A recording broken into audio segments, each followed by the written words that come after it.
Oh, right. So we should be live right now. I am one of the casters, Jay, followed by Pilgrim. He is the other caster in today's games versus CAC versus TNN. My other host is with me. He's just being a bit, shy to this first time. Here, indeed. Nice, good stuff. Okay, so we have our old team, which is TNN. What should we expect from them apart from Sachi just kind of taking the game away like he did last time? What do you think? Well, I think Man Thing is definitely something to watch in this game. He's a bit of an unhinged player, but he's proven to be able to carry games solo in the past. So I think he's definitely one to watch for. And the bot lane, at least last week, seemed to have a pretty good performance. So I agree. I think the whole lineup's looking good. Yeah, I think they're in draft currently right now, so we can take a look at that while we talk a bit about it. I think they're currently banning. Let's take a look. Oh yeah, can we flip that over for a sec so we can the stream can see the banning? Well, so far we've got Vayne dead and Volibear taken away by TNN, and on the other side, Karma, Janna, and Anivia. There's some pretty solid targets towards mid lane and support. Yeah, I mean, Janna is one of those ones to look out for. Like, as we've seen in solo queue, it is obnoxious. It's going to poke you for at least half your HP before you can get anything back in return. We did see that CC did rely on Smolder for a lot of these like picks in the bot lane, and Smolder was one of those champions that didn't require a lot because how broken it was upon release. But they did get the champion, so it's a champ you should not be banning at this point of time. So I do like the Maokai pick. It's very universally strong, and it is a good flex pick as well. Yeah, definitely. It's interesting Jinx has been taken on TNN side. I wasn't expecting much prio from them on it, but it is a champ that you do need a good amount of synergy bot side. It's similar to Zeri, but a bit easier to pull off. So I like Jinx right now. She's one of the top 5 champions going bot side. MF's still quite strong for the early phase of the game. That appears to be a Wukong pick as well for the side of CC, which is actually very strong right now, but it's actually a slightly underrated pick for some reason. I don't know why. I don't know why, because I've seen some Wukong players out there taking the game by surprise. So yeah, it just baffles me about that one. It's very strong into AD champions, but as you'll see in about 5 seconds on the draft, there's a Mordekaiser pickup which kind of counters it. Yeah, can't be helped. I don't know about the blind Wukong. I think it would have been better as a 4/5 pickup specifically to counter a full AD or a heavy AD team. Interestingly, they've let Hecarim through as well on the side of TNN, which is a one trick for the jungler. So that's well, it's because they want to prioritize Sachi here. They don't know if he's going to pick early, and if he doesn't pick early, you want to make sure they ban him out a bit more. So, not sure about the Karma ban at all, because Karma got gutted just as much as Smolder did, if not more so. So you should not be seeing a Karma ban at all. It is a waste. So you want to prioritize Sachi a bit more than a Karma ban. So the Lizandra should have been first. Karma should never have been seen in this at all. And then they can focus Sachi a bit stronger here.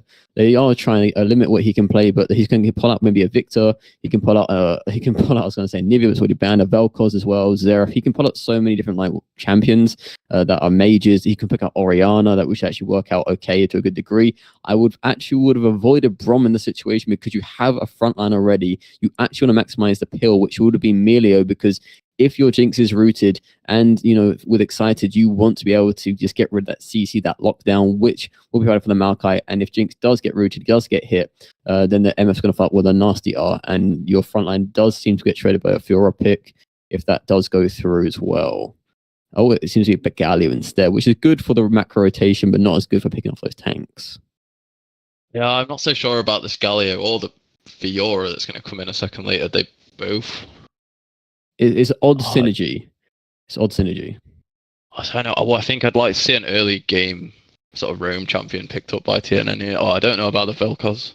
I mean, like I said, something like an Ahri would be Yeah, you're better off having that sort of like rotation, which would be like Ari, as you said. But he does play a variety, so he's just hovering for right now. Looks like, and it does need to be a Victor, which isn't the worst in the world. But it's a bit confusing. Who is the support bot side right now? Is my biggest question because it seems to be maybe Maokai. Um, which isn't the best support right now. He's better in the jungle just due to that surprise gank and presses R, and he does a number on your team. Good for the team fights. He can be a bit annoying because he's saplings, but overall not the best support going at this point in time. I think Maokai's still probably very strong, specifically with the MF, but the Braum shield literally by itself should counter their combo quite heavily. So as long as they don't get caught with the Braum shield down, I think the bot lane matchup should go heavily in favor of TNN.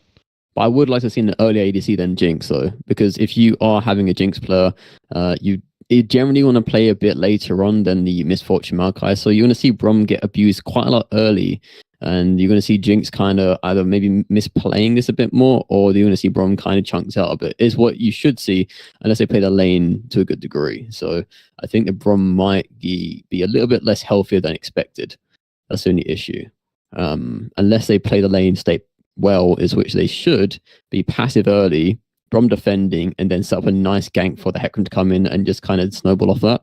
That's what I'll be looking to expect, because a mid and bot side should not be that aggressive early at all. And Mordekaiser does good scaling as well, but it's not particularly weak either. So no, it's interesting they've let Mordekaiser through in general. Because it's definitely historically a champion that Man-Thing has been very competent on. He's definitely carried game solo on that pick, so they've either not done enough research on that, or they think that this Fiora is going to be a strong answer to it, but I'm not convinced. I think it's a lot easier for Mordekaiser to play that lane than it is Fiora. So yeah, I could see that going heavily towards TNN side and being difficult for the other team. I mean, it's because what we faced before is what we're saying, though. So that's what we're saying. Really, we're like, we didn't ban it before. We witnessed it happen, and we should have banned it, and that's led to the conversation. Really, it was like, well, it's one of those champions where if you don't really remember about it too much, you realize no matter how fed you are, if you're just taken away from your team, the 4v4 just goes very quickly. And if whoever's just more fed and ahead will just take the game away. And considering you've got a really nice front line for that Jinx, you think that it's good. And also Victor does a surprise amount of damage after the first few hundred CS. So you're going to see around the mid game probably Sachi do an incredible more amount of damage than you expect, and you're going to see that Jinx pop off and get excited. So I think with a good Braum R, a good passive stack, you're going to see that Jinx just kind of run through the team, and Victor do a lot of damage if they group too close together. So you want to make sure you're spacing out quite okay, but this team on CC, they're actually going to probably start stacking top each other, because you've got Maokai, you've got Wukong, Galio, they're all going to be quite clustered together is the problem. So you're going to do a lot of favors for the enemy by being so on top of each other. So I'm going to see probably CC's draft is not going to be too good into TNN, just because of the fact that they're going to be stacking so much. I do think the Galio pick was a bit interesting. But I'm just going to see how it plays out, because we're currently on that 3-minute delay. I think a minute left right now, and they are probably in the game, just going through the setting up of the positioning and seeing about any extra wards, or potentially an invade, which you wouldn't really recommend seeing, but you can get an invade from the CC to TNN, but it's a risky one because of the Braum. So it's probably they might keep it safe. That's what I think the best thing to do is when you get into this game, is just line up in a good 5-man line and do nothing of the invade sort. That's the safest bet for both teams. Yeah, I can't see either team really invading. I know when we've played on TNN in the past, we have to some success, but that roster's changed around quite a lot, so I can't imagine that they're going to be feeling confident in that. I think that was with you going, look, this is Ivan, let's go for it. No, trust me, guys, we'll go for bot lane. Yeah, I mean, the tree is steadily. He's still one of the strongest. Never expect the Ivern queue. He's still one of the strongest junglers. It's ridiculous. He's still underrated as a jungler. You don't see him, but for some reason, you check the stats. He's still one of the top rated junglers, which is insane. So I don't know why people are playing him. I've not had him in my game at all, and that's what I was playing with you. So I don't know what that's about. Yeah, it was permanently banned when I played jungle, which was definitely boosted the ego a little bit. It was a bit too much on some of the champs. The Fire and Jarvan full sends were definitely interesting to watch. Always full send. I feel like this Hecarim's going to full send quite a lot this game. Yeah, I mean, the one tricks kind of speaks volumes. Okay, we should be able to see what's happening in the game very shortly. Full sending on Hecarim reminds me of back when Hecarim was like kind of more meta, and regardless of him being strong or not, people would have the thought behind it saying, "Oh, he's strong regardless. It's just all in. Let's just go for it." And you see either a really strong Hecarim who snowballed really well, or you see a 1 in 10 and they're just completely all over the map, still trying to do the same thing, trying to come back in the game. It's just not working, and it was a very coin flip type of champion just due to the nature of how they played it. Like they played like Sion pretty much. Like he had an undead phase, but he was always just gonna either do really well or he would just run to the ground. So it's unfortunate about that one. Interestingly, the Fiora's gone for the attack, which is not something I would have expected to see a Fiora take in this matchup. I would have assumed that you'd either be going Fleet Footwork or Grasp specifically to kind of... Conqueror wouldn't be a bad show either, but because of the matchup, like you say, I prefer Conqueror just due to the fact of healing is greater. Fleet is okay if you're trying to just do those quick trades in and out, and Grasp is more for the prolonged fights. But like at the same time, press the attack. Maybe it's just more used to it. But we are seeing an invade early from the side of CC in that top side, it looks to be. Like I did mention, this is probably the only team that would try to invade. But it also looks like the red side is also going for an invade as well. I'm not too sure what this is about, to be honest. We're seeing invades on both sides. Looks to be prolonged as well. And they're just walking away, getting vision set up on both areas. A lot of vision. Yeah, a lot of extra waste of vision because you've got 2 wards. Three wards put down by TNN actually as well. You got 1 in the top side and 2 in the bot side, and CC have also put down 3. So it's equalized, and it means that the laners don't have any vision apart from Jinx, Fiora, and Galio right now. So this is a bit of a waste just to track just one, because it's inefficient wardings happened.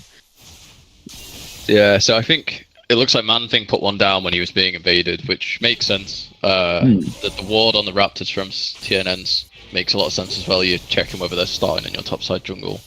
They could have got away with just a single ward on the Raptors on the enemy. Yeah. If you know where they're going to roughly start sidewise, you only need to put on 1 ward, either Raptors or the red. You don't need to do 2 wards right there, because then you're messing up your laning phase, because then you've only got the ADC who doesn't really tend to ward so much, and that's the only person left on your team to put down vision in the relative lane. So you got to make sure you're playing the lanes properly here, otherwise you get picked off quite unfortunately. Luckily, Wukong has started topside, so he can rotate bot, and he might look for a gank, but they are overly pressuring, which they should do, because obviously they do have the early with Jinx being kind of a bit of a scalar champ. So it's looking to be quite a rough one already just for the side of TNN, but that's just expected because Jinx isn't going to be too well into MF by any shape or form. Yeah, I imagine it's going to be quite a slow early game. Not many of these champs have much chance to be aggressive early. I mean, you'll see trades from Fiora, you'll see trades from MF. That'll be about it, really. Ooh, he got chunked by quite a lot there. Like, Thor did some good trades there. Half HP already. Yeah, you can see the Jinx did step up wrong earlier, so he took a bit of a chunk there. Some trades from the Galio just going in. A bit of taunt, just a bit of a Q action. Jumping in touch, he does take about, was that 1/3 to 1/4 HP? A bit more, I said 1/3. And then equalized that trade out a bit more. I'm not actually hating him. That was a bit of a bad trade of Fiora. He was already around, I say, about 2/3 HP. Now it's equalized about half. Seems to be a similar trading pattern mid-side with the mid laners, and this is what happens when you have no vision. See, the Jinx is stepping up wrong, you got no vision down, Jinx is losing more than half HP, might actually get picked off here nearly, shouldn't go back in here. A single bounce will kill him on that HP, I believe, from the MF. He might get dove here by the Wukong, actually. This is quite a good call from the side of CC. Luckily, the Brom is in the right position this time. Unfortunately, Liu did step out incorrectly there. He was in front of the Brom. He didn't put down vision. He's still holding his ward. He's going to stack 2 wards. There's no vision down. This is not what you want to see from the side of TNN. They are not like you. When you're passive, you have to put down vision first because you are going to get invaded on. You're going to get invaded from the tribe. You're going to get like picked off if you step out wrong. You want to make sure that as you back off, that you're putting down the relative necessary vision, just so if you want to step up, you're not stepping up into a blind location. So he still has 2 wards on him where Brom is trying to put down vision. He's stepping up alone right now. Brom is not trying to like defend him. He's trying to check from the side, and Jinx is not caring too much about this damage, unfortunately. Yeah, I'm not really sure what just happened in that little exchange, because the Wukong showed way too early. Bot lane, if they just crashed that wave, they probably would have got a kill there. Also, the MF is completely out of mana, which gives sort of Jinx and Braum a way back into this lane. We might see a flash W engage from the Maokai, but I don't know whether that'll be enough. The Hecarim is bot, so they can't really do much right now other than sit there. No, yeah, I agree. I mean, you see here with Man-Thing, he is getting at. Oh, he's pushing in quite nicely. Fiora is unnecessarily tanking that wave. I'm not too sure she wants it under the turret, but then she's taking these bad exchanges just to get some CS lead. But yeah, she just kept out turret range for now, but she's taken way too much, like a third of HP for that. I'm not too sure if that was overall worth, but she didn't end up dying for it, so it's not too bad. She's trying to freeze that wave. So based on where the Wukong's positioning was, she's trying to set up a freeze to force Man-Thing to not get the base. Man-Thing has done this completely wrong here. If he picks up a kill, that'd be beautiful, but he's wasted a flash, but he gets first blood in the end. This is a double kill here for him. If he trades it, he did get flash on, he does not use his abilities. Oh, but he might have messed up a bit wrong there. Oh, he does pick up the double kill. That was beautiful. Very lovely played, and that was much better than expected as well. I didn't expect Man-Thing to pull that off there, but he did better than I expected. And this is why he's actually a fairly decent top laner, and you wouldn't really remember because he played, was it Thresh last game? So people might not remember, but Man-Thing is actually main top than he is support. But he doesn't do too bad on Thresh, to be honest. So, he's a bit of a universal laner, I'd say. Oh, he's still overstaying though, is the problem. He might, get the double kill. Yeah. Oh, he's got another kill there. That's a 3-kill Mordekaiser. That's not what you see this early on. Hecarim just goes in for an invade bot side. Where was Jinx in this play? Why was Jinx so far back? That was just straight. It was a very unexpected amount to see that the Hecarim just rotate down all the way to the bot side.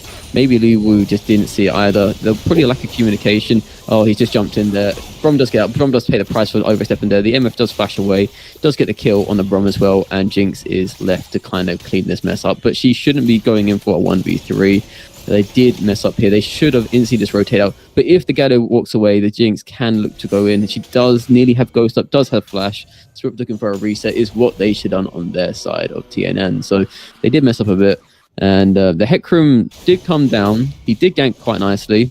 But overall, it was a very poor execution. So we hopefully see that a bit cleaner later on. Man-Thing is doing beautifully here. Did a 1v2 earlier. Has 3 kills. It's not what you want to see topside. Any champion with a 3-kill lead is something you don't want to see, especially topside. So he should be able to be a one-man army, just an island, and be perfectly fine most stages of the game, unless he's going to have to 1v3. So yeah, I expect Man-Thing to kind of be the carry here until Sachi brings it back in the mid lane side. Brom is overextended here. He is way too far up, and he might get picked up. Yeah, he flashed and then W to the Jinx, so I think he gets out of that fine. But it's a complete waste of... he's also exhausted as well. So it's a complete waste, it feels like. He's wasting both summons.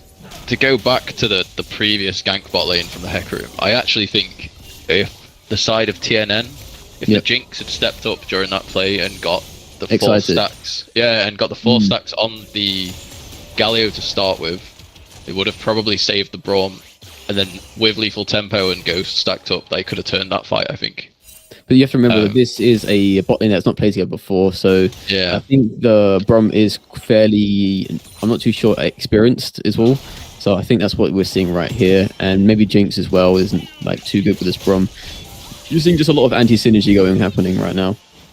Yeah, right now there's a level advantage on the side of TNN, so I'd actually like to see them play this a little bit more aggressively, especially once the E and the Q come out from MF, because there's not much follow-up damage at that point. No, she does have Spirited Duck, which is an annoying item, as we both know. If you are squishy, you're going to get a lot of chunked HP out of that. So I can understand why he might be playing a bit more passively, as we know that is an annoying item to have on an MF or anyone in general that does lethality. So I think it's not the worst thing in the world because Jinx is a scaling champion. You don't particularly want to walk into something like that. But you do have a Brom, so if he does land his Qs, you can just stack that up quite nicely. Get the stun in, get the CC, and then just kind of go from there. So it shouldn't be too bad. So I do see what you're saying there. I do want to see a bit more aggressiveness from this bot side.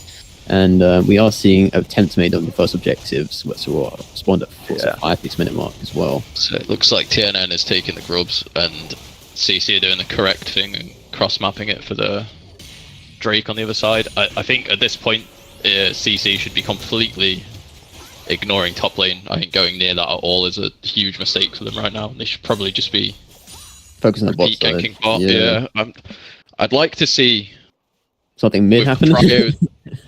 Mid's a strange one. So they actually changed Galio this patch so that the power moved away from his Q and onto his W, which effectively makes him weaker against range. God, that Mordecai is completely decimating that Fiora. Just press R and he can completely take away from the fight there. Yeah, that was a top lane is just completely. It's completely lost for the moment. Yeah, there's what I say like a 2k, maybe 1 to 2k gold disparity right there. The Fiora's not come back into this game at all, and they say prolong the fight and the whole game initially. So unless Fiora does side aiming, CSing, just trying to passively just gain something back from this, you're not going to see that Fiora in this game at all unless they get some rotation, get some kills down in some sort of TP. So it's looking quite lost for that Fiora. Not too sure.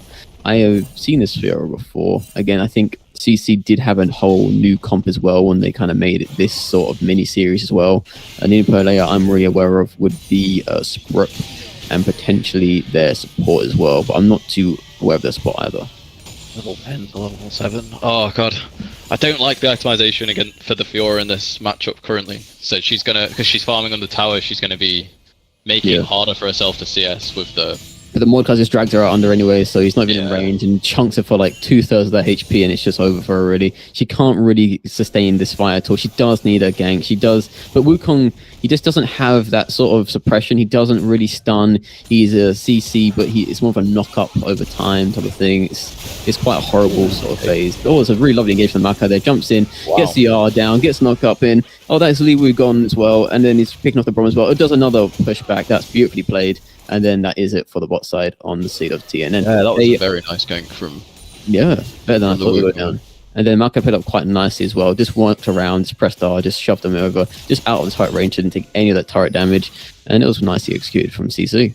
I'm thinking that the weakest side is bot lane here. If bot lane just hold it back more, that would help them out so much. They just have to not walk above that turret range. It has to allow them to dive them because that gives them the easiest chance. Oh, it looks like that's happening mid side as well. Oh my god, it's actually what's happening here. Is he trying to get the kill? Oh, the Hecarim came in, but unfortunately it was a bit too late. A bit too late, yeah. The Hecarim should have been moving earlier. I think he cleans up here. I think he gets both. Well, we're going to see that Mordecai will rotate down. Oh, double kill on that Hecarim as well. It's really lovely played. Unfortunately, that Fiora might get the kill, but unfortunately, he goes to Wukong. Fiora does not come back into the game at all for that, but the Wukong, though, makes some strides in those ganks. So you're going to see that Wukong be a bit more aggressive in those ganks, probably top side. But right now, it's looking like unfortunately, top lane has just completely gone away from them. Hecarim kind of came into the game there. He was a bit late on that rotation. Victor did pay the price for that. He did have a shutdown, though, didn't he? Because of, I think, the farming. So he's doing quite well, CS alone. I'm not saying the Sachi's bad at the CS at all, so that would help him out a lot, regardless. Oh, it's all gone wrong already. He is doing this completely wrong, though. I'm not sure what about that one. He used his shield prior to the flash, which meant that when he went into their shroud, there was just nothing to come back from that. Okay, we're seeing the gank bot side as well, that the Hecarim does help out a lot. We are seeing Jinx go in, but she is going in way too passively. It looks like Hecarim getting picked off. Oh, unfortunately, does not get the ricochet off onto the Jinx, and if she did, she would have got a double kill there. She did not crit either, from what I could appear to see. They are resetting, and is that going to get picked off or not? Or Wukong is just going to go for the control ward. So they do get away scot-free there, and they did get a kill for it as well, didn't they? So it's 1-0 from the side of TNN. But my god, was it risky? Yeah, they all got out on sub 100 HP. I'm not really sure why no one died there. The MF had flash. Yeah, I don't think it was in auto range. It was definitely there was definitely a kill angle there for for the MF. I'm not really sure why she didn't go for that flash there. That would have been a No, it does have views huge now lead. though, so potentially maybe next time you should go for it. But just maybe not on a too overly confident on the champion this early on, because MF can get caught out. They do have a Brom, so maybe that was afraid of.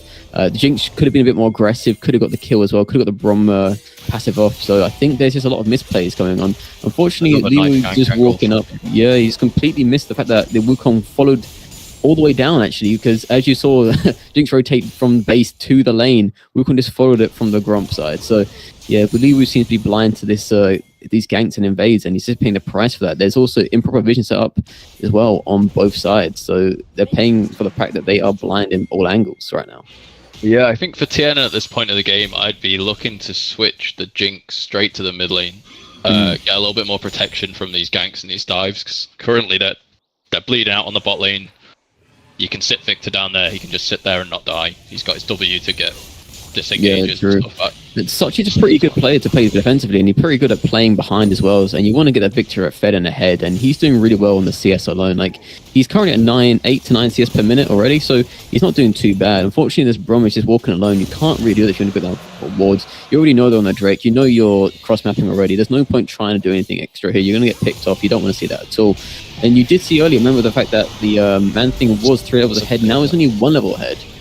Oh, unfortunately, there's a miscommunication there with the Hecarim ulting on top of the person taken away by Mordekaiser. I think right now, TNN oh no, should he's used be a moving them charge. with He used a bot. charge on a low turret as well. That was a complete waste of HP and a charge as well. That is not what you want to see from Man Thing. He's just lost half HP on that Herald.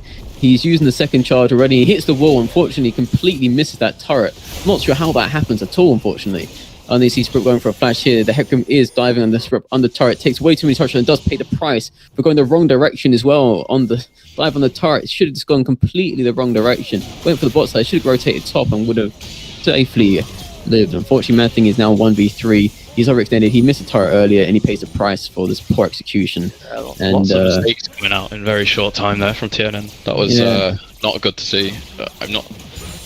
They have got a bot tower in response, but I don't know. I want to see this Jinx heading straight to mid lane and unlocking this Victor down to bot. You do want to see the rotation, especially around here. It is over the early game already. The laning phases are done. You'll get the rotations in. You want to see like both of the carries coming in eventually. I mean, Man Thing is doing okay, but he's making a lot of mistakes. He's probably fed and excited, but a bit too excited. And the Herald drop was too early as well. So they got the Herald and then they put it topside instantly. So it was a complete waste of a threat as well. So you just lost that threat that you could have used as a macro advantage. The turret was already nearly half dead as well. Obviously, a flash in from that Maokai jumping it into Sachi, and you see the MFR coming in. You see the Brom jumping in just to try and give him sort of defense. Oh, Sachi walking a bit too melee range there. Wukong jumps in as well, flashes in as well, presses R, and you see Hecarim coming from the side lane as well with the Gallo, just knocking them off as well. Looks like Brom might be paying the price for this one as well, and so will Hecarim. And Evo was trying to get off some damage, but it's not enough. Oh, that was a very fully played fight. I was watching get picked up here. Is that Fiora going to jump in anytime soon, or is it going to just wait too long and then they're going to pick up the Jinx instead? Looks like Fiora does pay for the price and does get. I think we're going to see a dead Victor here as well. Unfortunately, that is not what you want to see there. Such you do not want to TP into a 5-man dive, no matter how juicy it looks. He does get a kill off this one, which is quite impressive alone, but that's because he was tanking that turret shots without any sort of cause to really care. So we're unfortunately seeing a massive turnaround game here. TNN were winning quite heavily. Topside was doing beautifully well. Unfortunately, the misplays, miscommunication, stepping in the wrong direction. Just the common things that you see off from last game as well. You're going to see Man Thing here just walk into a kill maybe on Sprip, but it might actually get picked off. But he should be able to get another kill here as well. For the Mordekaiser. Oh, Brom was coming. There's a flash from the Fiora. That's what you want to see. That was nicely played. Man Thing was making these mistakes early, but he's bringing back in the game. He should be doing this. He can't do a lot topside right now. There's no vision set up for him. He can put pressure down, but there's nothing really up right now. What is he pressurizing? So if he does a good rotation, get some picks off, you're going to see a lot better pressure all over the map than just sitting in one lane. Yeah, I think there's a series of mistakes from both teams there. I'm not really sure what TNN was thinking with the TP back to mid. The initial fight, I think they could have disengaged without anyone dying, but they kind of kept it going. They should really be looking to set up vision for the Mordekaiser in a side lane. getting this Jinx set up so that she can get farmed up. Oh, then we see the jump onto Man Thing. We see the Galio. We see a triple R right here. And we see Brom just kind of just try to do something, and it all goes wrong here.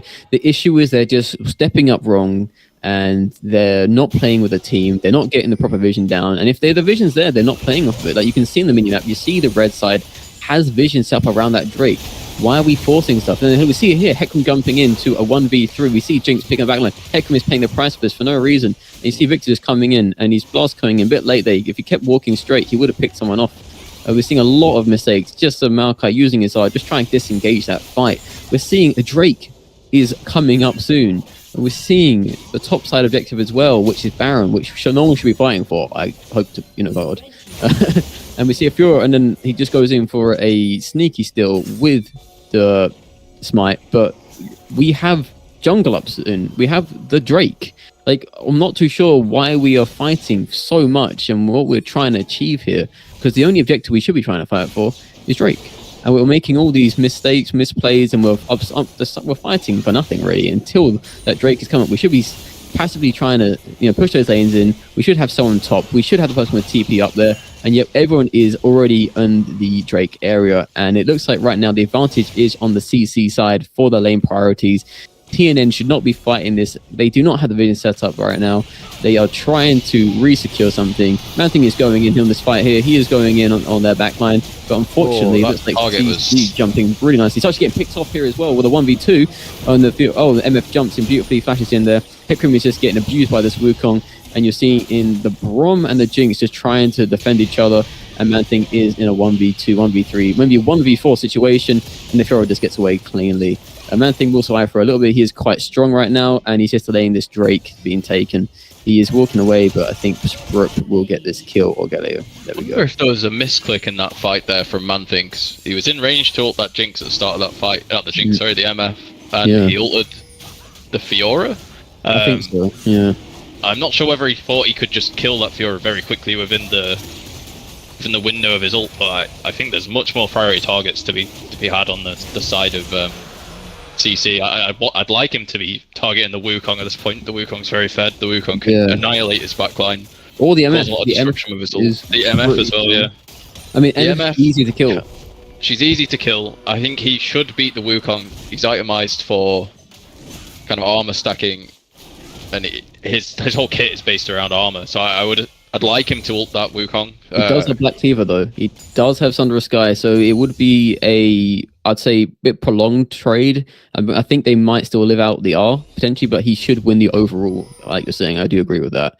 But if you want necessarily winning it that you want in there, though, it's the getting him off the team. Yeah, I think you want him out of your backline. Braum should be able to handle the MF with his E. While ever that E is up, the MF should not be able to ult.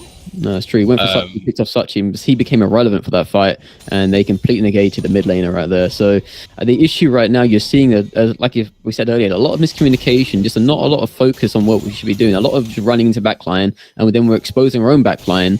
And there's just a complete... See, Man Thing here walking in to a 1v3 situation. Again, he is walking into the two fairest champions on the enemy team, and he is alone right now. Where you see the enemy team is walking together as a unit, 3-man. You should see that 1-3-1, and they're doing that quite well. On TNN, they are all over the map. They are not too sure where they're supposed to be. You see Hecarim running through mid, giving away his position, giving away his location. They can always track the jungler. He's, for some reason, trying to farm mid, and then you're just also taking away the XP from that Jinx as well. They're executing this very poorly. You see, like, the Hecarim's just frontlining this at all. He's not checking the backline either. There's no vision down here. They can't see the Wukong coming off the backline, picking up that Jinx. Galio jumps in. Oh my god, what is happening? Yeah, that was nicely defended, but unfortunately the Jinx is getting picked off, and the Brom pays a price for this misplay. Again. There was a very nice flank and a very nice engage from the Wukong there. And it's actually coming in, paying the price for. Oh my god, he's taken out. Hecarim looks like he's trying to do something here, just running away, and he does almost pay the price for this. Oh, this is a very bad trade. Galio looks to be jumping in on this. He should just get out. Oh, Galio does almost get a kill for this. Just not, resetting. That is the poor performance from TNN right now. They're just making so many mistakes. You see Man Thing's going in again. He's picking that Fiora. I'm not too sure what Man Thing's doing, but he is trying to just maybe get something for nothing, and unfortunately he gives the kill to Fiora instead. It looks like the game has already been over. The game has been thrown to a degree at this point. it is really hard to come back from these amount of mistakes, because they're not just once, it's a consistent amount of mistakes being made from the side of TNN.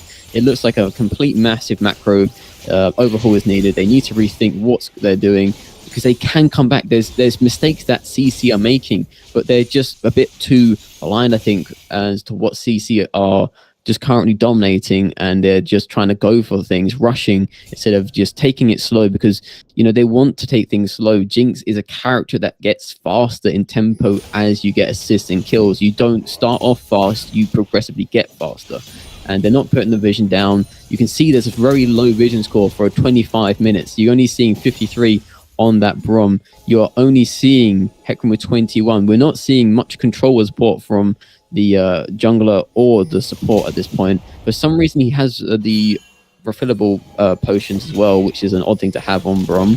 And again, Man-Thing is walking in blind into the jungle without any vision setup. He's just getting picked off again and again and again. He was the fairest player at this one point in time in the entire game with a 3-level to 4-level advantage, and now he is very far behind, and he is probably comparatively just as strong as the Fiora right now. Yeah, there's a lot of MR items being picked up on the side of CC as well, which obviously as the game progresses, that's going to impact his ability to deal damage in the team fights. I'm not really sure why he was where he is. The whole of TNN was either in base or on bot side, with him just walking up by himself.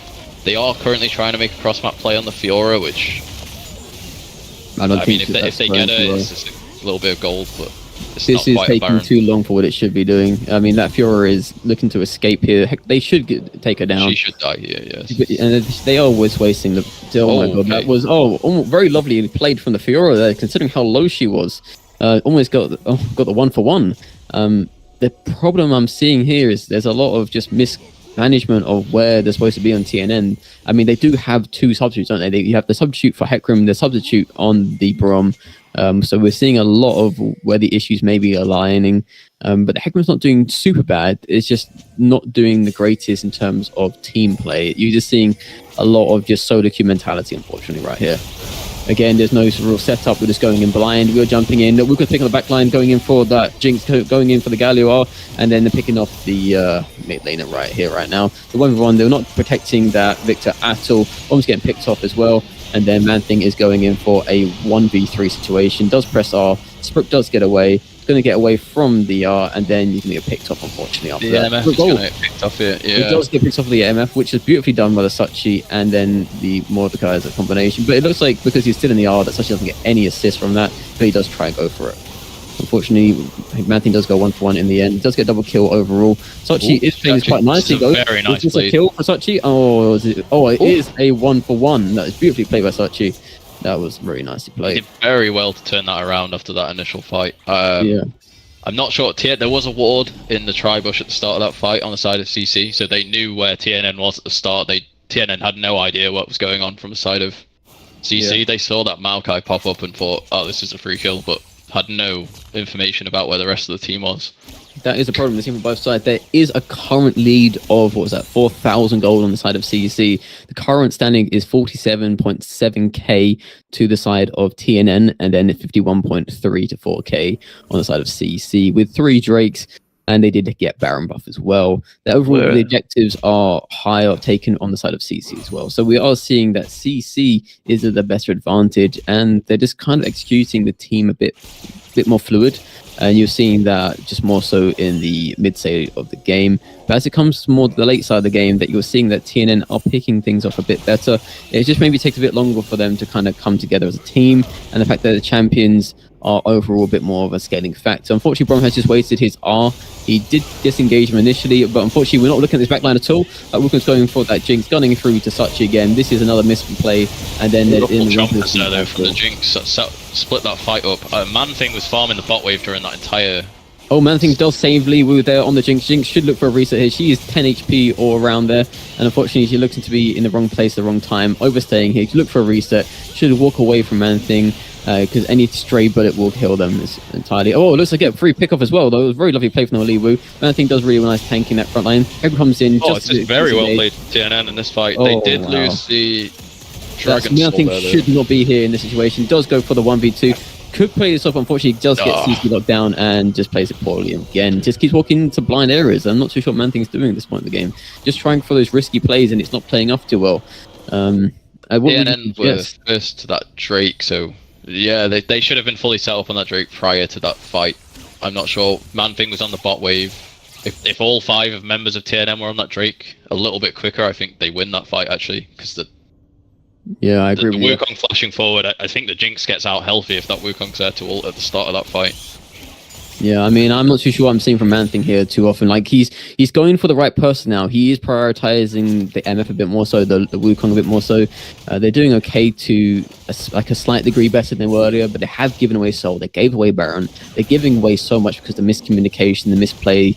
There's a lot of what I'm seeing Hecarim doing. He's pathing through vision, and they do have the vision set up sometimes, and they're not utilizing it. They're not playing around the vision. They're playing on the other side of the vision. And then we're not looking at the mini maps. We're just looking about where we want to do our own thing, and we're not trying to prioritize what our team needs and what we have as champions. We have a Jinx. We have a fed frontline AP tank. We have what we have, and we're just like blindly going around the map. Feels like. So I'm not too sure what's going on here. There has been a QSS picked up by the MF, which. The Hecarim was paying the price for the Malco was really lovely engaged there. The R comes through and then the MF just picks him off. That was really nicely played actually by the side of CC. Oh, there's another pick off here by the Man Thing as well. But unfortunately we just got thrown to bot side, and unfortunately Man Thing pays price again for this. Yeah, QSS was really nicely picked up actually. Yeah.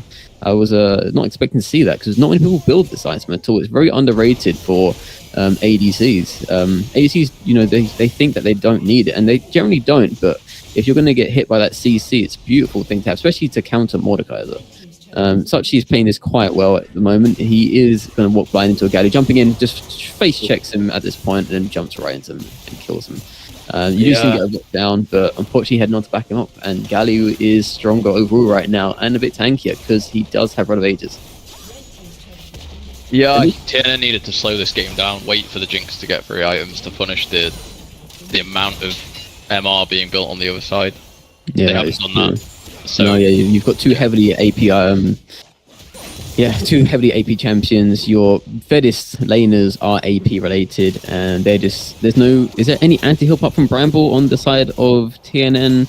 Unfortunately not. No, you've only got Bramble. You want to see some anti on the Victor. You're not seeing a lot of anti-heal. Though Kled would actually be a fine option, to be honest, because he does have anti built into his ability, isn't it? Off the chain, I believe. Just like Varus has it on one of his abilities. So it doesn't seem like they picked too well. It's not like the comp was bad. They just didn't play it too well. As you said earlier, they kept rushing. They weren't slowing things down. They needed to wait for that Jinx to come into the game. And she does have the CS right now. But the fact that is MF is 13-3 and 7, and Jinx is 1-4 and 4. I just wish that the tanks would peel properly for the squishies. There's just very little defense over them. We're seeing a lot of frontliners getting picked off too soon, as we can see here again. With the Hecarim gets picked off, we get the Brom picked up here as well. Man Thing goes in for an R, tries to go for the Wukong, I believe that is, and you'll see him end up a 1v3 to 4 situation, unfortunately. And there goes the MFR. The game here for TNN, I think. Yeah. I mean, they don't even need to get Baron at this point. They can just rush it through ARAM style mid-side. Damage. And Lee Wu is getting picked off very nicely by Sprup here. And the damage is very minimal. Remember, MF is a squishy champion. She does have Knight's Vow on her, but it's not doing a whole lot in comparison to what people believe. And Sachi is doing very minimal damage to that MF. And Galio can just full tank this turret shots and not give a care in the world. Yeah, I'd like to see for the next game maybe a change in the draft for TNN. I think CC have built a comp and they've executed it relatively well. It was mostly because of issues with the side of TNN overextending and making mistakes, but once that comp gets online, it's very hard to play against. Wukong jumping onto your backline with Galio, MF and Maokai is very strong combination. That is true. We're seeing this Hecarim just going in, just picking off that Maokai for some reason, just jumping in, just disengaging them. We're not seeing a whole lot of like what we should be doing correctly here. It's just like, okay, I'll go for him, you go for him. We're just trying, instead of like collectively going as a group, it's always a 1v situation for like, the side of TNN, where they're thinking of the old League of Legends season 6, season 7, when you were fed, you were ahead, you can do the 1v5, the 1v6. But unfortunately, that it's not that season anymore. Okay, this is 7 seasons from then, guys. We're all getting older. We just need to play the comp properly. We need to play it better. We need to be a team. We need to like get out of this solo queue mentality. We need to like set up this vision properly. We need to like put down the walls. We need to communicate where people. We need to track the enemy better. We need to stop doing the 1v4s, the 1v5s. We need to stop going for the risky plays and go for the security of it. We need to start making these smart plays as well. We need to communicate if we can do the rotations. Like you said earlier in the draft, the Victor was a bit interesting, I believe. Even on his Vel'Koz pick would have been interesting. Ari would have been a lot better. Orianna would have been even better with a Hecarim coming in as well. We just, I think we just have a miss of a draft here in that mid lane, and overall it didn't work out too well. I think we should have seen something a bit earlier on than a Jinx, because that would help them out into an MF Wukong Maokai. Yeah, I'd like to see Shachi from TNN start going on to something a little bit more early game focused, get some roams in, get his team ahead. Yeah.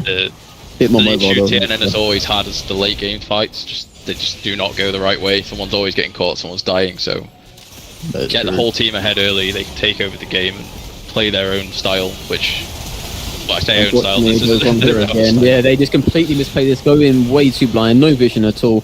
All the squishies are getting picked off here, one after the other. I mean, you're seeing Jinx run away from a Wukong, pick him off on again, does have flash, does not burn it at all, cannot do anything. Man-Thing again is alive, does get a kill, unfortunately does pay the price for this, and then they do get wipes off the board entirely. You are seeing them now just going for an end. There's nothing to defend their base. They can just four-man end at this point. The disparity of gold is a 10k gold lead overall. They do take a Baron. They do end with 11 turrets taken and all 4 Drakes taken.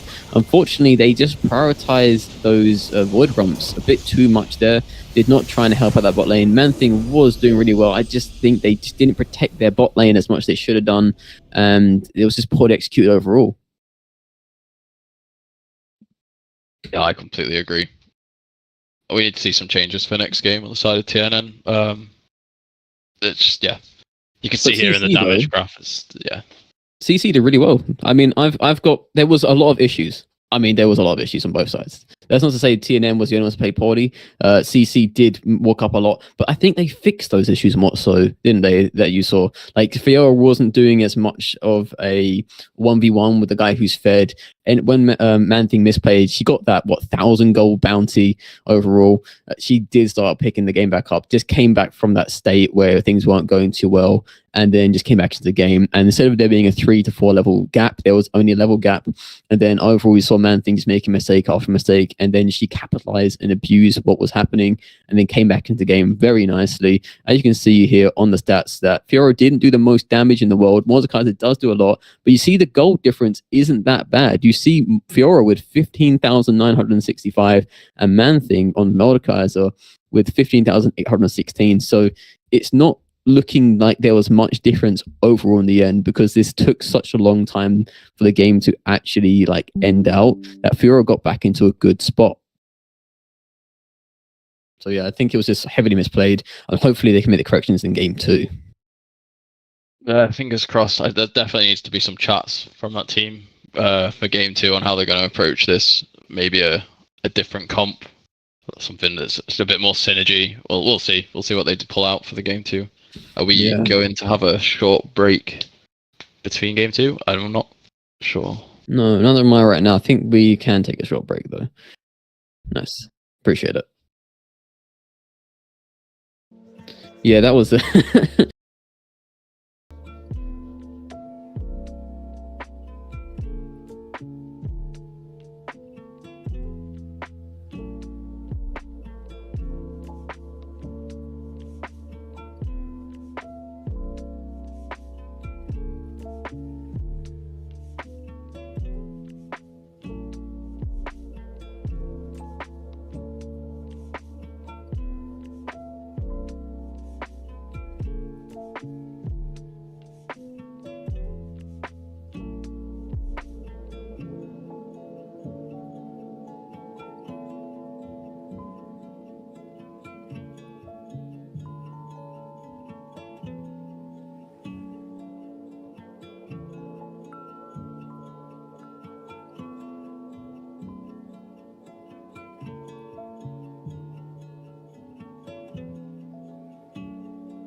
Cool. So we're back now for game 2 of TNN vs CC. Oh, nice. So what we got going on here right now? Alright, so we're into draft. Interestingly, CC has taken away the Braum first, which after last game, I don't know why they're banning that, unless they're planning on maybe picking MF again. I agree with you there. I mean, the Brom had a few good Rs, a few good ultimates, but that was about it. The Q was not really properly applied. I didn't feel like they abused the passive enough. There was a few good bits of defense coming from the Brom, but overall, it was a bit poor execution. We do have the right sides here, don't we? Yeah, I was just wondering because I saw a Maokai ban as well, and I was a bit concerned. Maybe it's because they feel like the red side might pick it before they would. I'm not too sure what's going on here with these bans, actually. They don't see, apart from the Nivea, I'm not seeing a whole lot of consistency. I mean, I can understand the MF ban because that was a very strong pick on Sprup. So Vayne is a respect ban to Sprup as well. The Galio makes sense. Their whole team comp was around Wukong jumping in, Galio pressing R. So then they executed it well, so getting rid of that makes a lot of sense.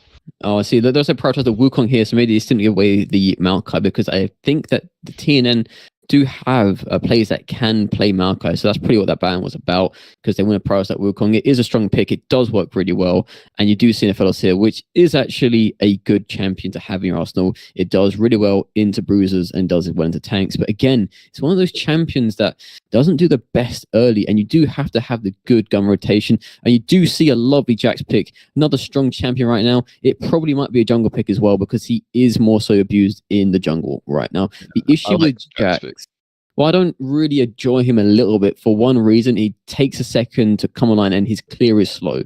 That's what I don't like. He's very strong into Wukong. Wukong's mostly auto attacks. Jax kind of obviously has a way of stopping auto attacks, so it's very good into that. And he's kind of hybrid as well. The Jinx makes a lot of sense. She's very strong. Sprup has played it before, so that doesn't shock me. I'm not so sure about the Hui. I've not really seen their mid laner play, so I'm not sure if he's a mage enthusiast or not, but Hui it's a good champ, obviously. Yeah, so, you can't go wrong with Hui, to be honest. It's very consistent. I think overall has got a good amount of utility. Can be used in a support style, can use in CC, got a good amount of range on some of the abilities as well. A good disengage as well, and good for engage. So overall, it's a very beautifully balanced champion. At the moment, it feels like Nico. The Nico is one you have to look out for. I'm not too sure if that's support or mid right now. It's one of those champions you have to look out for. You do have to do some wave counting. You do have to look out for these cheesy sort of bush style tactics and jungle style tactics from the Nico. It's one of those champions got a really weird unnecessary buff, but they balance out over time. And it's not one of those that does excess amount of damage, unlike Zoe, who if you get a lead on Zoe, it's kind of all over for you. So Nico's one of those champions that is a bit sort of disguise orientated, and you just kind of have to count those waves. Seeing the same bans come out from TNN with the Olaf and the Gangplank, which must be respect bans to the CC top laner. There is a Darius ban in response, and I'm expecting to see a Mordekaiser ban come out. I think Lizandra ban's going to be here because I do remember from the game that Sachi played last time, he was exceptional at Lizandra. And I think if you don't prioritize the bans on Sachi, he will pick those champs that he is more comfortable with. And again, an unnecessary Karma ban. I'm not too sure what it's about. Like I said in the first game, this champion got gutted through and through. I'm not too sure what that was about. And they have gone for a last second. I mean, the Nautilus makes sense, but it's guaranteed all on the Jinx. I quite like that ban, to be fair. I think it's quite a good pickup into the champs that they've got so far on CC. Yeah, it's good because if you go for a Wukong that jumps straight into a Nautilus, the Nautilus can just root them, just kind of take that whole sort of element away of the engage, and then go straight to the Jinx as well. So it just comes from the front to back line quite nice with the ultimate, and it completely negates the fact that you're walking in. And then it is a Karma pick, which again, I'm not sure about being gutted. Renato actually made more sense to give a Wukong jumping in. You would have had Jinx excited, running into you, press R. You're going to have a lot of connection going on with the team as well. And I think overall Renato would have been stronger as well. Yeah, I'm not too sure why Karma's been picked here. Unfortunately, it looks like the bot might be at another disparity as well. And a lot more priority though on the side of TNN with the Karma pick. Like this is a lovely Aura pick. Lovely Aura pick. Yeah, beautifully done. And then support though. So they've matched the poke from TNN with that Hui by putting it down support. So I mean, it's Cryo not can go either way now. I think that lane is very abusable. Karma anyone. EW onto the Hui with a Felios purple gun. To the Should root, be a yeah. guaranteed kill. There's also a lot of magic damage on the side of CC now. But what are they going to do to counter that Gwen that's going to shred them all through? Like, what are you going to do for that? Are you going to go for the Fiora? Or are you going for like something tankier? I mean, you have to have something here. Again, like there's not a lot of early potential, and they do have a Swain. I've not seen. This is a very odd combination. It's still a flex pick, so Swain could go. Nico, there's a three-way flex essentially with the Nico, Swain, Karma could be mid-top support. I think Nico's likely to be mid, but you could see Swain or Karma go either way. You don't want to see Nico top for various reasons because it falls off too much and does not have that split potential. I am not sure how they're going to take turrets as much as the team of CC. I feel as if they're lacking in that sort of turret damage area. Obviously, mages, they do damage, but it does take a while. Jax can clear turrets, so can Nephelis, but it does feel like they do need to scale more so on the side of TNN. Unless the Jax does get a snowball lead, does pick off these sort of like kills. They do have a good amount of CC. That's what I like. Like you got a Nico lockdown, you got a Karma lockdown, you got a Swain that can lock down. You've got a good amount of stacking potential going on. You've got a good amount of sneakiness happening. But the issue is it takes so much time for these guys to come online. Whereas the side of CC has the better early, does really nice if they make a few mistakes. They don't have to like do something like by the book. They can make a few errors here and there and then capitalize on more punishments, which they did in the first game. And you saw that the Mordekai's got ahead, capitalized on the punishments, and they took the game away. So that might be a repeat of what's going to happen in game 2. Yeah, the thing they don't have this game though on the side of CC is if Jax or Nico or Swain is able to get onto the backline, there's very little they have to actually peel it off. The Wukong loses a lot of its power just on the fact that the side of TNN have a lot of AP champions. So its passive is a lot less impactful, which was the main change that they made to that champion in the first place to increase his power. I think the Jax is going to have quite a hard time getting onto the backline maybe with the Hui, the fear that comes out, the root that comes out from Hui are both very good at peeling for champions like Jax that kind of go in a certain pattern. I don't know. I think this game could go either way in terms of just the draft alone. Yeah, I mean, I think CC has a very slippery comp though. Like you've got Ari, you've got Gwen, you've got a Wukong. Jinx gets a passive, gets excited. Wei has mobility as well. Like the very slippery comp, and they can easily just as well engage as well as disengage as well.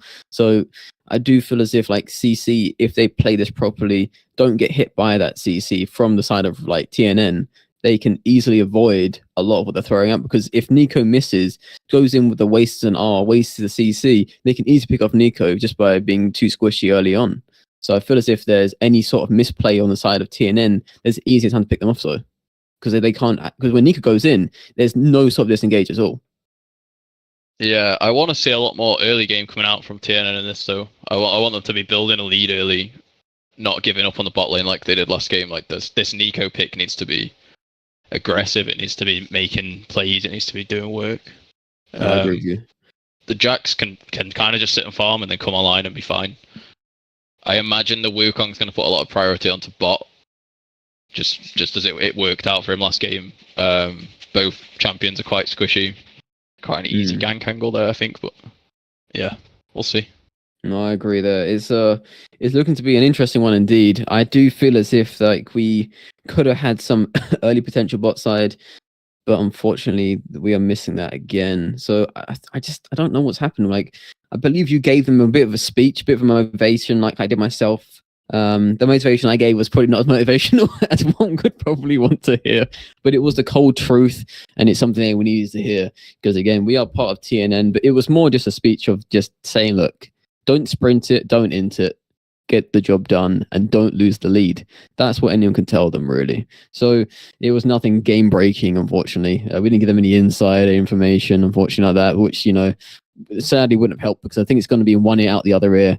Because when you get into that sort of state, when you get into the game, it's more reaction. It's less like, okay, what do I remember? It's more what I'm seeing. It's more like, okay, what can we do to prevent our losing and bleeding side? So unfortunately, no matter the motivation given, I don't think it's going to be enough, sadly. But time will tell, and hopefully game 2 that TNN do get this win in. Yeah, so at least on a tournament note, so CC is actually 1, I think, currently. So they're kind of at the top this game. If they lose, doesn't really mean anything to them. For TNN, if they win this game, they're guaranteed through to playoffs, I believe, as PhD have finished all their matches and they're 1-4. If TNN loses, there'll probably be a tiebreaker game between TNN and PhD, which they did win against last week. So at least that's a bit of a. I mean, yeah, you'd hope that they can do that again and go through. There is the game against CBH and Apes Together, I think the other team's called. I think so, yeah. If Apes Together win that game, they also go through. If they don't, then it'll go to a 3-way tiebreaker if TNN loses this. So there are more games to be played, at least for TNN, even if they lose this. Yeah, but I still think it's going to kind of cause some issues with TNN's just mental overall. I mean, it probably won't affect them too much because, again, they have 2 subs this game, but it's going to be a bit of a harder one to pull back from as well. So you just want to see TNN get this win and just secure the playoffs. Going to go through on the mini-series, kind of just secure the playoffs. If they can take it away, just come back from this disparity and then actually do an upset is what I want to see from them. But unfortunately, I think the fact that they just have those subs, there is less synergy. There is a lot of anti-synergy. The comp does look all over the place. The draft isn't very cleanly executed. It doesn't look like there was enough time to fully prep for this. It does feel a bit rushed on the side of TNN. I think that they've gone for a different approach this game. It looks like a more aggressive draft. They're trying to get prio in some of the lanes, so maybe we'll see a bit more life that isn't running it down and dying for no reason in lack of vision and stuff. So yeah, they do have a comp though. If they get behind early, it's going to be very hard to get back into the game. So hopefully they don't run it down early and make the same mistakes they did in the previous game. I think we are having a little bit of an issue connecting to the game currently. Yeah, it shouldn't be too bad though. There's not a lot happening in the early stages, which you would hope so. But then again, last game they did do a double invade. You saw that the red side, sorry, was it the red side? The blue side went for top side in the red side, and the red side went for the bot side. And then there was a lot of waste of vision as well. So we're having a few issues with the connection, but it shouldn't be too long until we can see the start of the game. What do you think is going to happen early on? What do you expect to see really happening in this game so far? So I imagine that the side of CC are going to 5-man stack again. Maybe go bot side this time just to mix it up a bit. They might go top again. TNN are likely to spread out, cover all the entrances, put some vision down. I don't think a huge amount's going to happen. But I've been wrong before, and I can see someone getting caught out and dying at level 1, to be honest. I don't know why they did what they did last time, but if they position properly, is what should we hope. They do have the CC this time though, so they could do a sneaky invade. So there's no real issue with it this time going for an invade. They do have that lockdown. If they do start it though, it might not end right. And we actually see the fact that Man Thing has taken swing topside. We do see Jack's jungle. We see the Nico in mid, and we do see the Karma on support. It looks like that the Jax has started positioning is already gone wrong. I'd like to see a wrap here actually. I'd like to see Man Thing start E here, walk down. We've got good position from TNN in the bot lane, so you can collapse in on those with the Jax. Yeah, if Jax walks to that bush now, he should know that's warded because he was in that bush when he warded it, so it should know it's warded. Yeah, they've both been pinged. Jax could abuse this by walking into that bush, getting engaged on. They collapse in from mid and bot and get a double kill level 1. I don't think they're going to do that. But they could. I just do think they are a bit precautious now because of what happened last game. They were just overly stepping wrong. They are not doing bad bot side right here. You can do a nice sort of cheese poke here. You can do it in the tri bush, but then it's a bit risky. You will be seen. They'll notice you. They might end up doing a 3v2. So just doing it in the lane, just doing a bit of poke early. You do have Karma. You do have Philos. I mean, they can retaliate a little bit with the way Jinx, but you do have a bit of range over them, and you do have the RQ on that Karma. It's a champion that you don't really want to see right now because it's not very good apart from the fact that it can enhance those abilities. So right now, I'm not going to see a whole lot. Yeah. Yep, there it is. Yes, the RQ. You see the poke from the Philos, and you see a trade back on the Karma. Yeah, so luckily the Wade does take a bit more damage. Oh, Man Thing's doing quite well top side into the Gwen. Obviously, it's a range champion, it's a melee, so you're hopefully doing okay. And you see Karma poking that wave and hitting the enemy as well. You're seeing a nice trade top side so far, so TNN doing quite well. And somehow the I think it's just, you're going to see that from the fact that he's tanking the wave. Gwen is there with the attack speed. It's quite a disgusting champ. Does pop Ghost. You're seeing a bot side here as well. Oh, we're seeing a beautiful amount of damage done from the side of CC onto the Liwu. Again, he does misposition quite a lot in these fights as well. And he's taken way too much HP for this wave alone. So we're just seeing, unfortunately, a poor trade again from Liwu. He is not positioning properly. He is where the Karma should be, and then vice versa. So unfortunately, if they swapped where they were, he would take less damage overall. We do have Red Gun there on the side of on the Aphelios, so Red Gun with Fleet Footwork, so he is going to heal up quite nicely from this. So taking a little bit of a bad trade doesn't matter too much. No, that is true. He should get healthy again. We're seeing junglers match each other opposite side of the map as well, so... Oh, Karma goes in for a nice Q there. Our Q again. They're getting them quite nicely this time. Better than the Brom, I'd say. Maybe better on like some of the mage style enchanters. It's yet to be confirmed, but overall the poke's looking good. The Aphelios again is looking a bit weak on that CS, unfortunately. And there goes with the way. Goes from the root. Nice damage. Oh, beautifully poke. Completely ignores the support here. And it goes from a 1-for-1 nice melee. Oh my god. You beautiful exhaust. Goes and takes a shot. Karma jumping back in a bit too soon. With beautiful bait actually in the end. And Jax does end up taking this kill. You did not want to see it on the Karma. You want to see it on the Jax. You want to see it on the Aphelios. And then we do see here Sachi just getting away with the skin in his teeth. Beautifully disengaged there. Like very to see, if we can, a quick replay of what actually happened mid there, because it looked like the Nico dove the Ari in a solo kill, but I'm not really sure how that would happen at this point in the game. So it'd be interesting if we could go back. If not, it's... Ooh, yeah, can we go back for like about 30 seconds? Yeah. Just to rewatch that a little bit. Yeah, this goes view mid side. Yeah. So it looks like he dies on it. So it gets him nicely rooted. There's a flash in with the Ari. But what does he have up left, though? Because remember, the summons you can't always properly see at this point. They get reset. Oh, there's a flash in. Joe's in for a poke. And then takes 2 turret shots and gets away cleanly. And then he just dives away. Oh, I see. Yeah, so nothing too fancy there from the... No, but it was well played. Very nice solo kill, yeah. Oh, Man Thing is taking too much damage here in these trades. He should be winning these early trades, actually. I think the fact that her scissors, they actually have more range than expected, is the problem. They have no information on where the Wukong is currently, so I'd like to see Man Thing basing here and TPing back to lane instead of greeding for this next wave. I agree. It's very diveable on that HP. Obviously, it's well, unlikely that he's going to get dove. That is not a bad poke. That is not a bad ward positioning. The issue with that ward is you want to see it more so a bit further up. Raptors. Exactly. Or you want to see it in that bush, because then you can see, okay, they're going to jump in. Especially Man Thing doesn't do what you were saying about earlier, does end up paying the price for this. Has TP up, just a waste of a TP really there. And Jax is paying the price for this as well, because Gwen does shred these champions. No, he'll auto minion there. I think he loses this fight. Wrong here. He got back in, does nothing at all apart from end up paying the price and just walk straight into the Gwen's loving arms. So again, it's not what we're going to see here. Instead of top side dominating this game, you're now seeing the opposite side, CC, taking this top side away from the side of TNN. So unfortunately, the Gwen is the one champ you don't want to be fed, you don't want to be ahead. The Man Thing is just, again, misplaying one game after the other, unfortunately, and this time it seems to be the early stage of the game. Yeah, he's given over quite a heavy XP lead now to the Gwen. That lane's going to become very hard. If I was the Jax, I would be completely ignoring that lane now, going for the bot side objective like he's doing, getting the Drake. Repeat ganking bot after the summoners were down early. This is a very easy lane to gank now. Karma runs up, presses E, presses W on the Jinx. If Jax is there, it's a guaranteed kill. Especially with the purple gun coming out. That wave's doing a lot of damage to the bot side. You see the Aphelios going in very nicely. You see that way putting down the shield quite good there. And they just disengage. So it could have been played better. I do feel as if Karma might have misplayed this one a bit. Did take too much damage from the way. Did just kind of walk into a few abilities.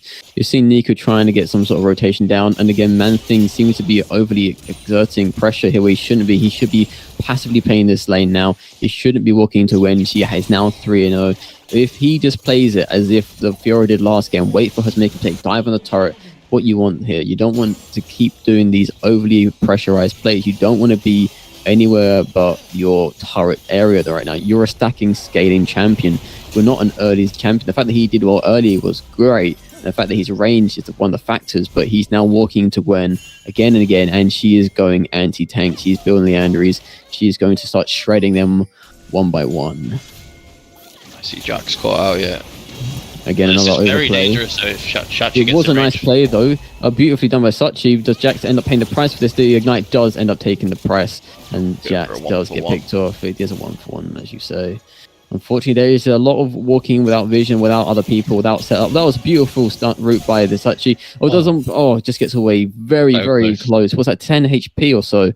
These are very, very close calls. And if Sachi does gain a bit more of a lead, he will become more of a threat on the game. He's doing better on Nico than I thought he would. I've not seen Sachi on Nico before. I've seen him at other champions, but he does have these picks that are a bit unexpected than you would initially think he would play. To see him right now pick up this plate base, start heading down towards bot side or up towards top side in the wave, as he's got a lot of prio on mid. I agree there. Big He has, play. what, 30 CS nearly over that Ari, and he does have 2 kills. So he is very healthy in comparison. He should have advantage. And I think the biggest issue you see in mid is they don't do the early rotations. You know your top is lost. You want to make sure that your bot side is getting ahead. They're not doing too bad. You have to remember, like, Aphelios is ahead. Karma's 0-0-3. They do have a lead overall. They're overextending. They're over-pressuring. If you do have Oracle Lens, walk down there. Just make sure that you're not in vision. You know, make sure you're not face checking stuff. Can come from behind as well. Nico is one of those champions you can walk down with the wave. You don't have to do anything like too roundabout. Just walk down with it. They don't always count the wave.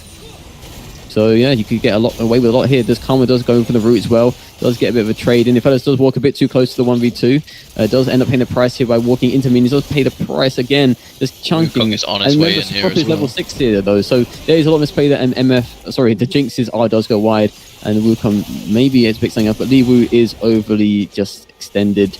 And then Karma here trying to escape, does root down the Jinx, flashes into an Ari, and it all goes wrong from there. Again, they are not looking at the back line. The XP there, because maybe a couple of autos or a Q from Karma on that wave would have ticked them over to 6, which would have turned that fight in their favor. But this happened again last game though, where they're not looking at the back line. They're not looking for that tri-bush. They're blindly tunnel vision again. They're just not looking at surroundings. They did have a ward down. They can see stuff, but again, there's no control ward in that tri-bush. So if anything, Invis can just sneak in and out very nicely. And Wukong's a champion that can go invisible for a few seconds, can jump over these walls. You know, is a champion that right now is getting picked off very cleanly though. Very nice route though. And it's just taking a long time. They're probably going to give it to the Aphelios maybe. He might try and go for an execute. He might just try and give it to Karma. He should not be resetting here. He should have just jumped on the turret. You don't want to give this to Aphelios right now. And they just give it to the wrong champion, unfortunately.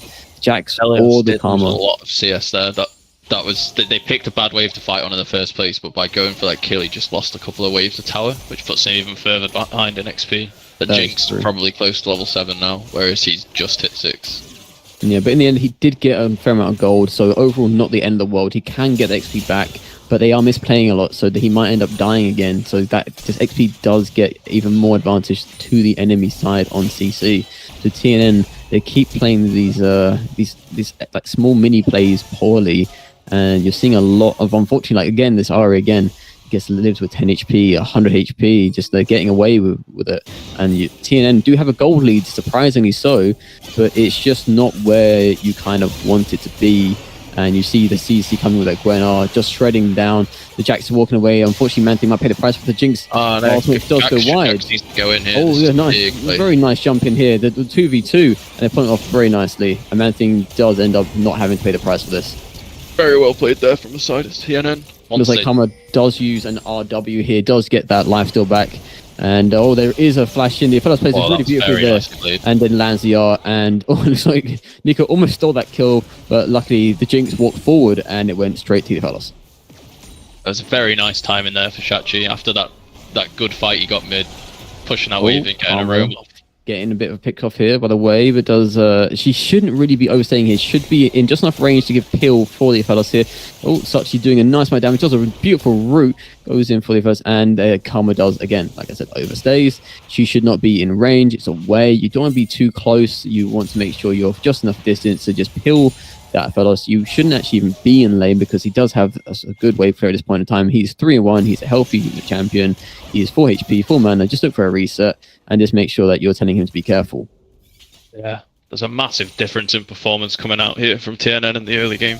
The mid laner is on this more aggressive pick is just having a huge impact on the game so far, and it's a lot nicer to see them. Oh, you see they're actually going in for the minion there. Not the best in the world. You did see it come from the side. Unfortunately, I don't think that was the wisest of choices in that situation. But it was a nice attempt. Again, that is a just complete waste of 75 gold there from the Karma, just putting down a red ward, not even where you want it to be, and they go for the clone instead, and almost goes 1v2s and does that quite nicely. Jax comes in very aggressive, should have cleared the vision before, so just wasting too much time, waste of 75 gold. This Karma just needs to kind of bring it back in a bit more, just kind of take it a bit more slow, stop trying to be too much pressure where you don't need to be. So I just feel as if there is a bit of waste on the gold where the Karma is exerting the items and where they are positioning right now. Yeah, right now I'd like to see Shachi sack this mid lane wave and TNN start pushing over towards the Drake. Ari is on a base timer. I think it's very easy for them to. It looks like he's doing exactly what I said. Straight into the vision, because they do. CC are actually doing a very nice finish up, and unfortunately, you see here there is no vision up. They do have a ward down. They can do a clear, but unfortunately, they're going in, and you just see a ward down in that pixel bush bot side. There it is. There's the control ward down on the Drake. You do see it eventually. They are a bit blind, but luckily the Wukong is just taking the red buff bot side. The bot side is just staying there, and Ari is just wave clearing right now. So luckily they got away with it. They did have a bit more priority set up overall, so it wasn't that bad in the end. But they just got to set up these objectives a bit cleaner. They got to just make it so that they're not like going in blind and they're not overly pressuring and making these mistakes. Well, we can't walk straight in over the minions there, so that's I guess he's just there to try and protect his bot lane so they can base. A bit of an odd one. Yeah, it's not the end of the world here, but you do see that Rift Herald spawning soon, so I believe that recall was in probably response to that as well. So it's not the end of the world. It looks like Solo kill in the top lane there that we missed. So Man-Thing's coming back out of base. So it looks like Gwen just all-in'd him and just outright killed him in yeah, she is currently 4-2. This is not where you want to be, Jax. You cannot be in a situation. You are going to be 3v2'd, unfortunately. I will just rotate in. You're not in a good setup. Unfortunately, why is Aphelios here? Oh, this could just be the Nico. Oh no, he's not having the caster, and then it all goes wrong here. There's the Nico R. It does go down. Unfortunately, gets picked by the R as well. Yeah, we needed to see that ult about 20 seconds earlier. But it's a 3v2 as well. You're not really wanting to walk into this. Unfortunately, they have no number advantage. The lane topside was not pushed in. They just had the mid lane barely crash as well. Ari does great wave clear as well, just a Q or so, and then it's all kind of cleared up. So you got to make sure you get these rotations done properly. You can't just go walk into a 3v2. Ari's easily able to walk into that Rift Herald. It's better for the blue side to walk in on the top side objective. It's just more open for them. So you are having a massive risk. And Rift Herald isn't even an objective you want to risk for. It's an objective you want to bait with. So CC did that really well. And unfortunately, that Man-Thing walks into the full Ari combo and gets picked off. Yeah, I would have liked to have... Oh, Jinx gets decided here. They think the bot side turret. You're very well played from Sprup there. Unfortunately, it looks like it does go for 1-for-1 right now. And then it looks like Jax is trying to pick up this way. Karma does do a root, and then Jax will pick up. So you got the right character. You see, Jax does want that kill. Karma is a champion that is not relevant, apart from the fact that it's going to get malignance. It's going to have the Imperial Mandate. It's going to be abusive on the poke and nothing more. Should be putting down the vision more in a very sort of safe orientation. Not too sure. This Karma is very good at putting down wards, because it seems to be a lot of gold wasted on controllers he's putting down here and there just because they have him up. So I do think that they should be putting these wards down in a more effective manner so they're not wasting gold, because supports don't get a lot of gold. That's the problem. So you waste 75, another 75, another 75. That's what, 225 gold already gone. So you just keep wasting after wasting. You see a Gwen here picking off the Nico. Unfortunately, this R is horrific to deal with, and Nico is already dead at this point. Oh, it gets away beautifully, actually. Lovely disengage there. He walks straight into it, timed it very nicely, and then just walks away. So that should have been a free kill for the Gwen, but I think they got a bit too ego on this one. Just didn't shred him enough, didn't do it quick enough, and then allow Sachi to escape. Yeah, I would have liked to have seen the Aphelios pick up Snag Shiv first item, which is the current meta build for that champion. I mean, if I'm doing it now, it's going to get completely nerfed. Yeah, It's the Oh, first, beautiful it should be a engage from the first. Jax though, right there. Well, nice pick off as well on Sprup. Unfortunately, it looks like they do pay the price on their own ADC as well, but Jax is going for this entirety.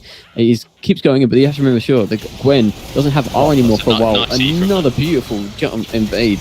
Oh, God, it's all going wrong for the side of CC there. And it looks like that Nico is going for the way, but unfortunately, he is a bit too deep on the turret, and the Ari is just going for the top side. And you see a TP here. It's unfortunately just goes straight into it. A beautiful CC.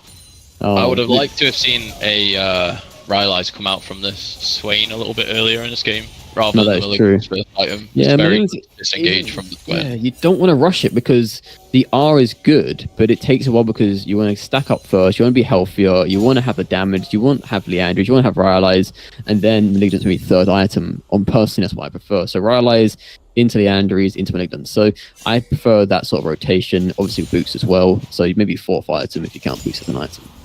Yeah, I think if he'd rushed the Rylai's in this game, you would have probably seen more kills come out, and definitely less deaths, because it makes it a lot easier to get away from that Gwen when she's slowed. So I think that's a bit of a misplay on the items, or a misbuild even. That's true. And again, it's also from the fellas as well. They are mis-itemization as well on 2 champions, because Static Shiv is one of those champions. Sorry, one of those items. Sorry, I thought Yumi and said item. You know, it's just those items that have great wave clip potential right now, and it's nerfing because it's being rushed on anything to the light of day, apart from maybe Kog'Maw. And even then, I think I've seen it on Kog'Maw a few times. So yeah, it's just one of those items that if you're not rushing it or getting it on the ADC, you're kind of throwing a bit here. I was seeing a lovely engage from that Ari, picked up by the beautiful R from the Jinx, and then he gets excited and then pick off the fellas as well, and then they take a Drake as well. Unfortunately, the Swain R seems to be going for the way, completely negate the fact that Wukong went invisible, went for the backline. Oh, so, I mean, Man Thing's not playing this too bad. Does get the way here. They might end up getting, unfortunately, the Karma looks to be a bit scared. They could have got the Wukong as well. I think this was a misplay from the Karma, because she does have exhaust, does have splash, and does have that sort of damage, does have the Imperial Mandate. There could have been a bit more potential happening here, but I just think that Karma's a bit too scared right now. We're seeing a replay there really from TNN from the first game. They walked up with 1 member in base, no vision on the objective, split on their approach, and 2 people died before the fight even started again, which is what we saw back to back happening last game. I'm not really sure why they did that. I did flame them after the game for doing that. So yeah, I told them as well. Yeah. They would stop the int, but I guess that message needs to be a bit harsher next time. Yeah, I think we need to kind of root this into them a bit more, because I mean they should watch this game back and be like, okay, we played this really poorly. Again, this one was a bit more. Yeah, the Jax is doing better than the first game. Not too sure Hecarim is strong right now. Jax is one of the meta champions right now going forwards for this patch at least. They do have the setup on Baron. On the it's a bit late. Well, so. It's a bit late, like you say. I mean, what you've got. It's a bit late, but look at the power coming out. This Ari, Ari is slowed. I mean, she does burn the full ultimate there. Does dash away entirely. They do have the vision now on the Baron. Are we going to see an early-ish Baron, or are we just going to see a bit more pushing? If they get a good back, we see Gwen is bot side as well. We have seen it being bot side for a while. Does have a TP, does have the R up as well. We don't really want to do anything. We want to get rid of that R. We want to try and bait the TP. So I think if we pick off this Gwen here, it is their strongest champion next to Ari, and that Wukong does do very good engages as well. So I think if we get rid of one of the 2 from the Gwen or the Ari, particularly as solo lanes, we can do some nice amount of, I'd say, damage overall to that Baron without having to be too concerned about the backs of our champions. So, it's a really nice route there from the Swain. Does get picked up on the turret, though. Does take a few too many turret shots and is going to lose his trade overall, it looks like. Is coming back up now, yeah. Oh, it looks like Swain does pay the price for this, but he just doesn't do much for his ultimate, unfortunately. Should be a Baron here. At least there's an angle for Baron here from CC. They do have the bot lane pushed in as well. I mean, they are doing nice damage mid-side. They are disengaging them. You do see what Jax is doing. Wei has Zax, but it's not doing a whole lot in comparison. Unfortunately, Jax is walking in blind into, you saw a Gwen rotating and just get picked up with the ultimate. Then you saw a Jinx that just overly used, but it's more of the insurance, you know, that's than anything else. This is like Deja first vu game from the again. first game. Oh my god, you see Sachi going in Very again nice- in one very big, nice beautifully little played curve though from the Nico. Sachi. Jesus Christ, he's going in much better than the first game, and this is why you ban his Azar. This is why you ban his Azir. This is why you ban his Anivia. He does these plays that you just don't expect to happen. Really, there's another minion, but I think this was a bit more in Very vision. He does play this really well though, and that was a beautiful Very cut nice out damage RQ. coming up.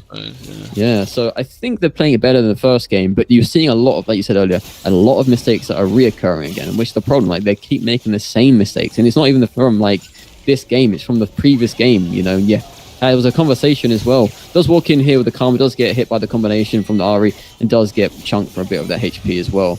They do Bit just of a mistake need... from CC there, though. Like, I'm not sure why CC are going for that mid inner tower with 2 people dead on TNN. just run straight for the Baron, I bait know, them in, there's, take the fight once they get there, and then go for the mid tier 2. There's no reason to risk that play. Okay, nothing happening so far. That's just the clone of the Nico. Just getting some resets in. They are now looking to have that... Oh, Jax, what's he doing? He's going to just pretty wall jump. Again, He is getting caught out. He just chunked away, half HP already. But Wukong jumps in. Does he get away? Unfortunately, he does not get picked off. There should be a free Baron here. They should just close for the Baron. There is a dead jungler from the side of TNN. Again, he is misplaying again. He is alone. They are now starting Baron. This is up to Sprup to start this. They don't actually have the vision set up, though. There is a vision set up. They are pushing.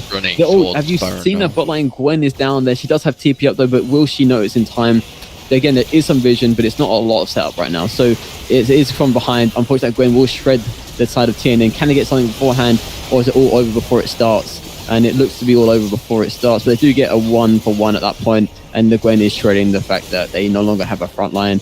And Nico is very switchy. Does do some damage, and unfortunately, it's just not enough to do much of anything here. And they get picked off by the Ari and the Gwen combinations.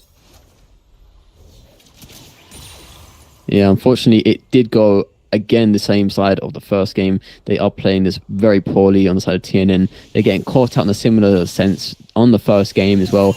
They are not checking for vision. Neither side had proper vision set up, but unfortunately they got clapped on by the Gwen TPing just behind them in the mid lane side bush, and they just came in, pressed his R, picked them up 1-by-1. They did get a kill on the side of CC, but then the entirety of the fact that Jax was just their whole front line got completely demolished and came back into that fight, and it was all over. Yeah, again, they approached the fight from awkward angles. They left the Aphelios open for the Wukong to just dive straight onto him, and yeah, it's badly played from the side of TNN in these fights. They should have probably tried to bait in the Gwen TP and then back off on that Baron fight. Interestingly, though, they didn't take Baron, which is odd. Yeah, I don't know what that's about, because they've had 3 to 4 chances taking Baron now, and CC seem to do okay to the mid to late game, but they're not doing too well on the objective taking. So I'm not too sure what that's about either. But nothing so far should be happening. There is a lot of unnecessary fighting, but this is to seem to be an area of which they are taking a bit slower. Maybe this is where they're trying to slow things down, but time will tell, because this is a very unprecedented time to be slow in for the side of CC. Actually, they want to secure Baron. Like, there is no 1-3-1. You're seeing Swain get that bot side pushed in, which is actually quite nice. Unfortunately, Nico is overstepping here, but actually doesn't do too bad overall. You see that Jack's rotating in as well. Unfortunately, Touch paid the price for this very unfortunate engage, and Jax again is just so underfed. They're very far behind, and they just need to farm and scale up. It was a good engage from the Nico, but no one's Jack's follow-up was way too slow. He had flash, he could have insta-flash E onto that Wukong, maybe he dies there, and then they should have ended the game here. And then just run in and die. But I think they should end here if they don't. But the problem is that also they're very underfed. They have to take it slower. Like, that was the thing. It's very unprecedented. Like I said, it was like they were waiting for a mistake, and unfortunately they made the mistakes, and that's where it was coming from. It was like the calm before the storm, and that's why it felt a bit uneasy from a caster's point of view from the first game to the second game. Like, this is a very, very weird thing to see, and unfortunately it is all over for TNN in this game, and they unfortunately do lose this 2-0 to CC. Yeah, it was well played by CC the whole way through. I think Sprup had quite a good series. The top laner pulled it back game 1 and performed very well in game 2. the jungler had quite a consistent showing throughout the whole thing. I think the whole team played quite well. They seem quite coordinated. I know on TNN side, there's been a lot of changes to the team, so that'll be affecting the coordination of the team, etc. On CC, I think they've been playing together for quite a while now. So yeah, I think they played very well as a team, and they're clearly the ones to beat at the moment. So yeah. No, yeah, I agree with that as well. I mean, I just don't think that they really had this all planned out on the side of TNN. Again, we just saw the same mistakes. That was it. We saw the same problems. They were doing, I think, better in the first game from the top side, but then it seemed to be flipped on its side a bit more than the better bot side. But then around the mid to late game, they made the same mistakes. There was better play overall from the mid lane on Sachi, but again, it was just the CC. They played this a lot better, and you saw Sprup going in for those flash kills, tries to get the excited on the R, but overall, I just don't think they played it too well. So I think we've got a couple of guys now. Yeah, hello.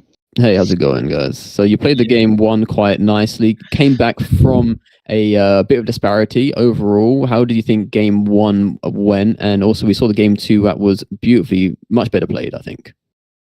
I mean, so first game we came in with a plan, right? It was like Mao Galio, right? We went for the dives and the MF on top. Kind of unfortunate for Aura on the top side with the 3 kills. But he managed it well. No, yeah, it was quite nicely played. We saw the fact that Man-Thing did overly exert too much pressure there, tanking too many turret shots, and then the Fjord picks up 1,000 gold as well. So it's quite nice. Not to throw any shade at Man-Thing, but the only real reason that game was as rough as it was on top side was because me and my jungler entered a double kill into him, which just makes the matchup of Fiora into Mordecai 10 times harder than it should be. Yeah, we did see that. It was quite unfortunate. It was a bit of a misplay, but you did guys bring it back. In the end, you actually ended with the same goal despite being so far behind. So, like, for you and Fiora, that's what I meant. Like, Fiora and the Mordekaiser end up with pretty much the same goal, apart from like 100 goal difference. So overall, it wasn't that bad. In game two, though, you just had the game completely in the palm of your hands in comparison to the game one, where it was a bit more unsteady. And how do you think game two went? Sorry. I mean, game two, I think you want to go first, or you go ahead? Sure.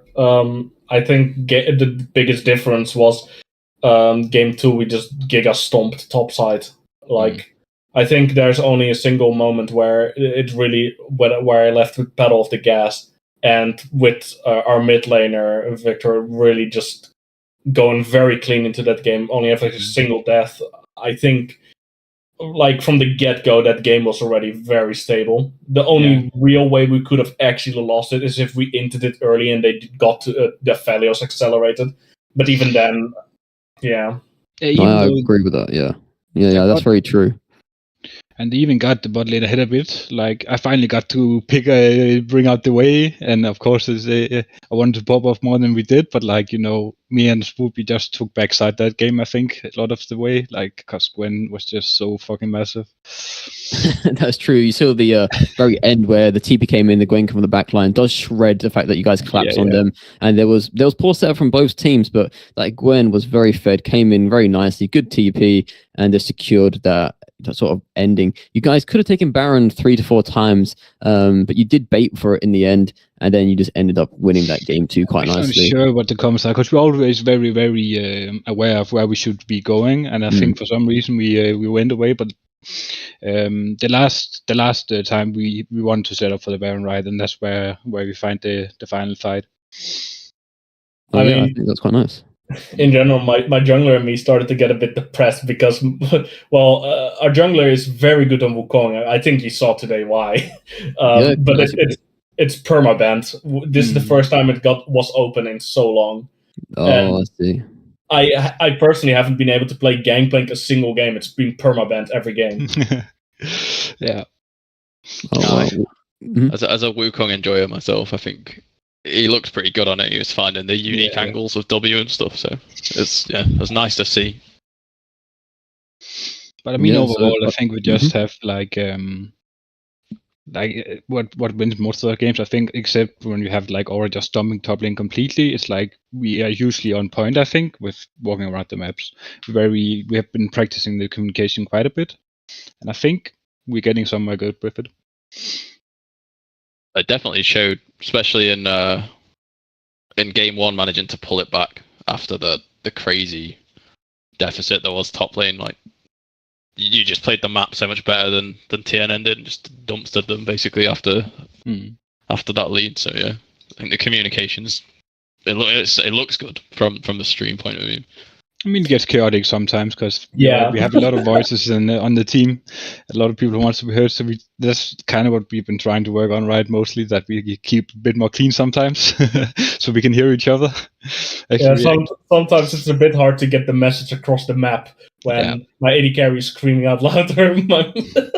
Yeah, but in general, the communication often is very good. It's just sometimes a bit chaotic. Yeah, it's good to see Sproop doing well again, because me and Jay both played with him a couple of splits ago, and it was a bit rough down in the bot lane. But he seems to be popping off now, which is good. Yeah.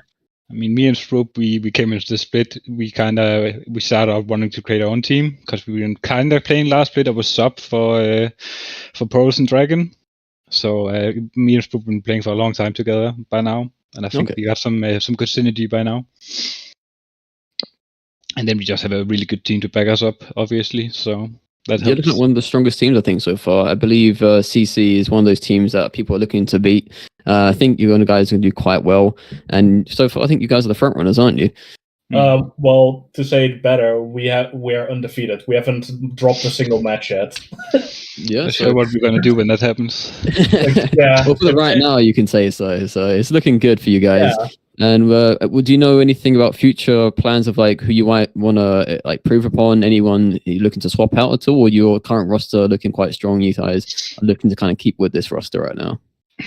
I mean, Aura is kind of he really want to reach Diamond soon, so maybe he's out of the runnings. We'll see. Yeah, but we'll see what happens.